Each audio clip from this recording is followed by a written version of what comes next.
Israel और America जैसी दो महाशक्तियों से टकराव के बीच खड़ा है ईरान। पूरा मिडिल ईस्ट इस समय उथल पुथल में है, लेकिन इस भू राजनीतिक संकट के बीच भारत में बैठे आम लोगों के मन में एक बड़ा सवाल उठ रहा है। क्या इस टकराव का असर हमारे जीवन पर पड़ेगा? क्या पेट्रोल सच में 200 रुपए लीटर हो जाएगा? क्या रोजमर्रा की चीजें महंगी हो जाएंगी? क्या भारत की अर्थव्यवस्था पर इसका दबाव आएगा? सोशल मीडिया पर तरह तरह की बातें चल रही हैं। कोई डर दिखा रहा है, कोई बढ़ा चढ़ाकर दावे कर रहा है। ऐसे समय में जरूरत होती है सही जानकारी की, ऐसी जानकारी जो बिना अतिशयोक्ति के हो, बिना डर फैलाए सच बताए। आज की इस रिपोर्ट में हम यही समझने की कोशिश करेंगे। अगर मिडिल ईस्ट का यह संकट बढ़ता है तो उसका भारत पर असली असर क्या होगा? तेल पर कितना असर पड़ेगा? रुपए पर कितना दबाव आएगा? और हमारी रोजमर्रा की जिंदगी कितनी प्रभावित हो सकती है? दोस्तों, सच दिखाना आसान नहीं होता। इसे मजबूत करने के लिए दर्शकों का साथ जरूरी होता है। आपका हमारा रिश्ता और थोड़ा मजबूत हो जाए, चैनल को सब्सक्राइब करें। फेसबुक इंस्टा पर देख रहे हैं तो पेज को फॉलो करें और वीडियो को हाइप जरूर दीजिएगा। मैं हूं सुशील गिरीश और आप देख रहे हैं 7 टीवी नेटवर्क। दुनिया के तेल बाजार को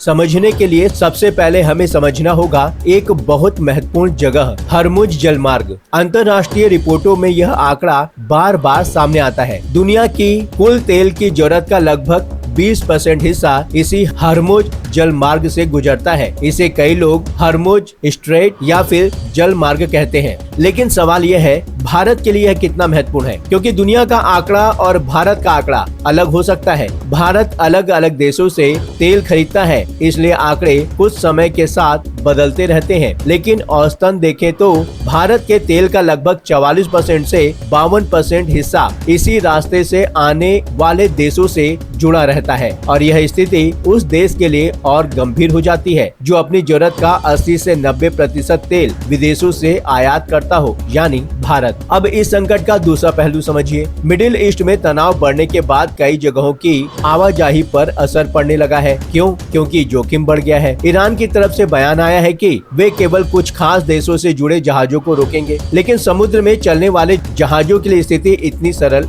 नहीं होती। जहाज का मालिक जहाज चला सकता है, लेकिन असली समस्या होती है बीमा कंपनियों की। अगर जहाज डूब गया या हमला हो गया तो भुगतान किसे करना पड़ेगा? बीमा कंपनी को। इसलिए बीमा कंपनियां जोखिम देखकर फैसले करती हैं। पहले किसी जहाज के बीमा की कीमत मान लीजिए 1 लाख रुपए जैसी थी, अब वही जोखिम बढ़ने पर 6 लाख रुपए तक हो सकती है। रिपोर्टों के अनुसार एक तेल टैंकर का बीमा अब $10 लाख तक पहुँच गया है, जबकि पहले यह अधिकतम करीब $4 लाख हुआ करता था, यानी लगभग 2.5 गुना से ज्यादा वृद्धि। $10 लाख यानी करीब 8 करोड़ रुपए। अब जहाज पर इतना महंगा बीमा होगा तो उस लागत को आखिर कौन भरेगा? जाहिर है जिसका माल उस जहाज में जा रहा है उसी से वह पैसा वसूला जाएगा और यही दबाव अंततः बाजार तक पहुंचता है। अब इसका असर भारत में कैसे दिखाई दे सकता है? सबसे पहले समझिए ईंधन का असर। भारत में पेट्रोलियम उत्पादों का आयात बड़ी मात्रा में होता है। अगर तेल महंगा होता है या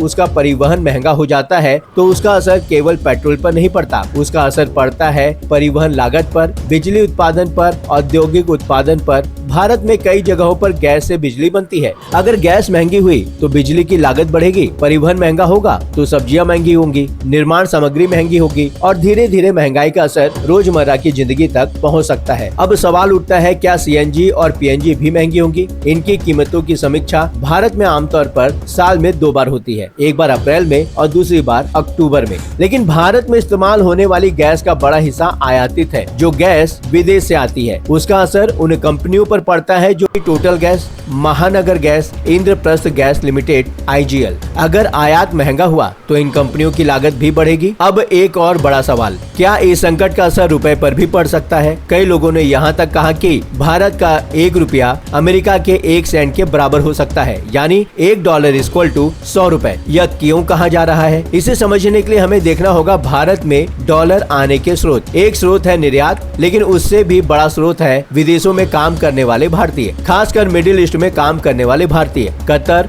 ओमान, UAE और अन्य खाड़ी देशों में बड़ी संख्या में भारतीय काम करते हैं। ये लोग जो पैसा भारत भेजते हैं उसे कहा जाता है रेमिटेंस। यह रकम करीब $100 अरब से ज्यादा मानी जाती है। अगर इसे भारतीय रुपए में बदलें तो यह करीब 8 लाख करोड़ रुपए बैठती है। यानी भारत की विदेशी मुद्रा में करीब 100 अरब डॉलर का योगदान सीधे इन कामगारों से आता है। अगर मिडिल ईस्ट में संकट बढ़ता है तो वहाँ काम प्रभावित होगा, तो यह पैसा कम हो सकता है, और जब डॉलर कम आएंगे तो डॉलर महंगा हो सकता है। अब देखते हैं भारत से मिडिल ईस्ट जाने वाले सामान पर भी असर है। भारत कई चीजें इन देशों को निर्यात करता है, जैसे बासमती चावल। अरब देशों में भारतीय बासमती की बड़ी मांग है। भारत करीब 50,000 करोड़ रुपए यानी लगभग 6 बिलियन डॉलर का बासमती चावल निर्यात करता है, और इस निर्यात का 60 से 70% हिस्सा खाड़ी देशों से आता है। सिर्फ सऊदी अरब को ही करीब 2.2 अरब डॉलर का बासमती जाता है। इराक को करीब 0.85 अरब डॉलर, यूएई और अन्य देशों को भी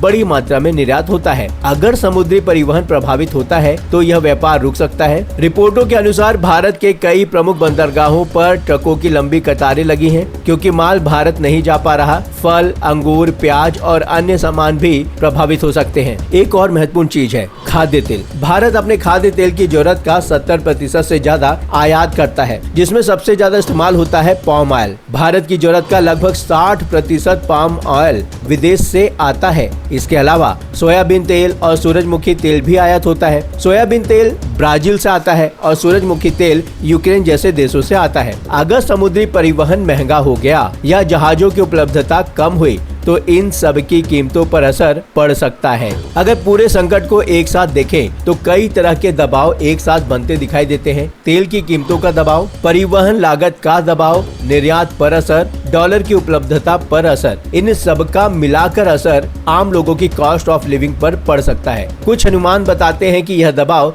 10 से 15% तक भी जा सकता है। इस पूरे संकट के बीच कुछ राजनीतिक सवाल भी उठ रहे हैं। भारत के प्रधानमंत्री नरेंद्र मोदी और इजराइल के प्रधानमंत्री बेंजामिन नेतन्याहू के बीच अच्छे संबंधों की चर्चा होती रही है। डोनाल्ड ट्रंप भी कई बार मोदी की तारीफ करते रहे हैं। इसी संदर्भ में यह सवाल उठता है कि अगर युद्ध की स्थिति और गंभीर हुई तो भारत किस तरह की भूमिका निभाएगा। कुछ दावे यह भी सामने आए हैं कि अमेरिका ने कुछ सैन्य अभियानों के लिए भारत की जमीन का इस्तेमाल किया। हालांकि भारत सरकार ने इन दावों को फेक बताया है। कुल मिलाकर मिडिल ईस्ट का यह संकट केवल उस क्षेत्र तक सीमित नहीं है, इसका असर दुनिया की अर्थव्यवस्था पर पड़ सकता है। और भारत क्योंकि तेल आयात पर निर्भर है और खाड़ी देशों से आर्थिक रूप से जुड़ा है, इसलिए भारत भी इससे पूरी तरह अलग नहीं रह सकता। आने वाले समय में हम देखेंगे कि तेल के बाजार, डॉलर की कीमत और अंतर्राष्ट्रीय व्यापार, इन सब पर इस संकट का कितना प्रभाव पड़ता है। फिलहाल इस विषय को लेकर आप क्या सोच रहे हैं? जो भी सोच रहे हैं कमेंट सेक्शन में जरूर लिखें। लगातार खबरों के लिए बने रहिए 7 टीवी भारत के साथ। चैनल को सब्सक्राइब करना